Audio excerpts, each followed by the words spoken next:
Hey everyone, welcome to another video. Today we're going to be doing a kit unboxing slash overview, and I'm just going to jump straight into it. So here's what we're going to be looking at. It's the Atlantis Yellow Fever competition coupe. I picked this up from, there's a hobby store which is like a 10-minute walk from me. I've been looking at this one for a while, as I say, with I think virtually every kit I've picked up.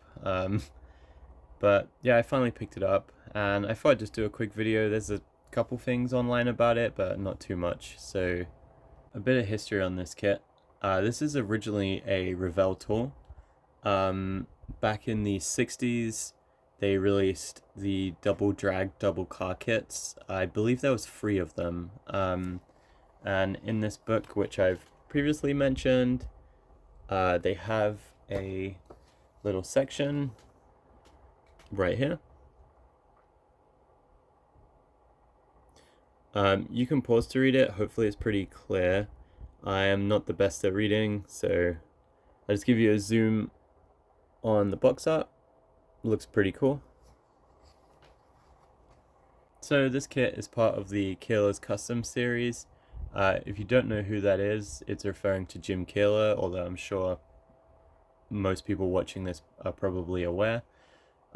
Super interesting person. He has his own YouTube channel.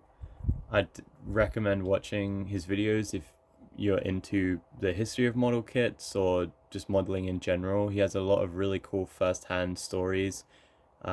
He's worked at Revell in the 60s, helped design some really cool kits, this one included. There's also the Scorpion Gasser Dragster, which is a re-release of the Miss Dill kit. And I saw in a video maybe about a year ago, he was talking about a Model T that he was working on to be released. I've been waiting for that, pretty excited. Hopefully it's still happening. Okay, before I lose track and ramble away too much, let's take a look at the box. So we have 2 engines in here, tons of extra parts for customizing, the keyless custom decal sheet, rubber slicks, small fronts, and cycle tires. And it also comes with engine wire, which I think is pretty cool. There's a close-up of the decals. And then this artwork's super cool. There's a bit more history right here. A little bit about Jim Keeler and who did the artwork. And then same on this side. This is another kit that I would really like to get. I know it's been out for a little bit now. It just, I guess, went under my radar. I wasn't super into the Revell dragsters, and then I've watched more videos from 60s drag racing and definitely have more of an appreciation for them.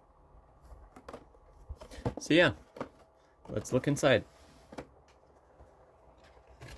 So to start off, when I opened this kit originally, I had a quick look through just, to make sure everything was there, and I realized I was missing quite a few pieces. I contacted Atlantis. They said 1 to 3 days for a response. They replied, I think, within a day, and they were apologizing, and I got my parts within a week. Obviously, being in Canada, the shipping takes a little bit longer. Props to them for that. I really appreciate that. So inside of the box is printed, which is pretty cool too.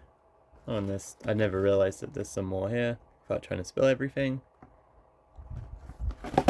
So these were the parts that I didn't have. It was my wheels, engine wires, and the glass, but they bagged it nicely. It came in like bubble wrapped. So here we have the body, and you know what? I'm just going to take it out of the plastic so you guys can get a better look. So pretty good molding on here.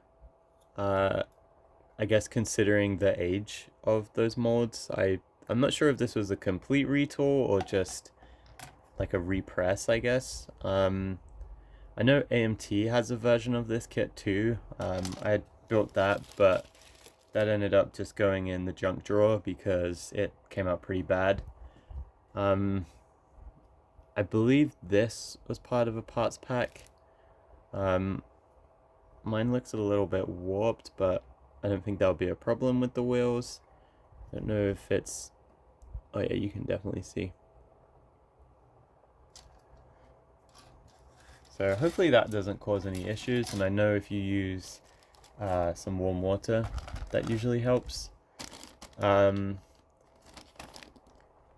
feel like this is going to be a bit of a pain because that's a lot of parts, a lot of small parts, but I guess we'll see. And here is one of the engines. This is the Ford engine, 1960. I don't know if you can see it, but it says 1964 Ford 427. And you can see the blower right here. The detail is pretty cool, and considering this originally came out in the 60s, I could imagine that this was pretty, I guess, phenomenal for back then. I mean, even now, like this, I feel like you don't really see this kind of detail on modern day kits. So I guess I'd quickly take this out of the bag too. So really crisp molding on here. I don't see any flash. As far as I'm aware, the original parts packs were released one time, maybe two times, or maybe they just cleaned them up really well. But this looks like brand new to me. Let's put it there. So I'll just quickly show you this one again. A couple of moon tanks down here. I believe these are the steering wheels. I'm not so sure about this one. That definitely is the steering wheel. We've got some suspension pieces, got an axle. Looks like all the rear diff parts. Again, super crisp, really nice molding. And onto the last bag. We have a, let's see, 1963 Cadillac engine. We've got the frame right here. I'll just take it out of the bag. So again, really crisp, really nice molding. I don't see any flash. And I think having the choice of two engines is really neat. Just having a spare one with this much detail, I think, is really cool.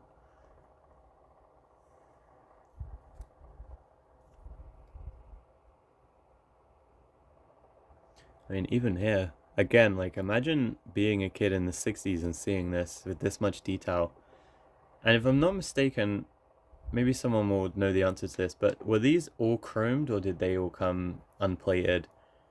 Because that I feel like would probably have sold a lot more if it was chromed. And lastly, we have the frame. These look like toe pieces almost.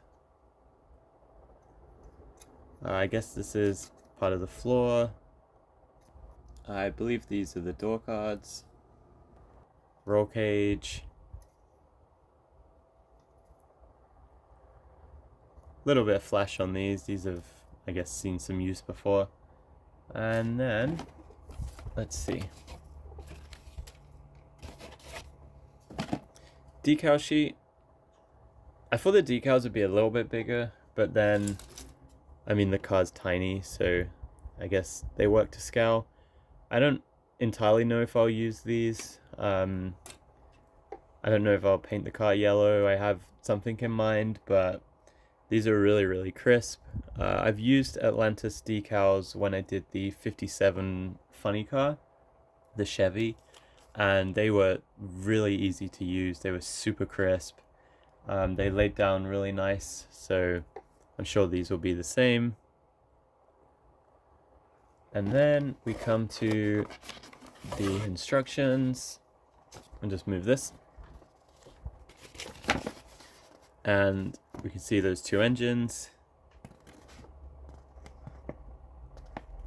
I guess if you wear glasses like I do, make sure you have them on, because if I take mine off, I can't read this. This is super small, although that's just for the decals. It's a little bit more.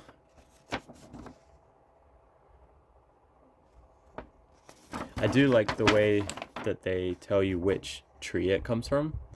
So here we're looking at, I don't know, we're putting on some outside halves of the wheel, so 2, line it up, and you get, tells you exactly what it is. I do like that.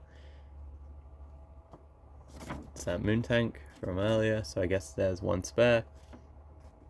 Build up engine, frame.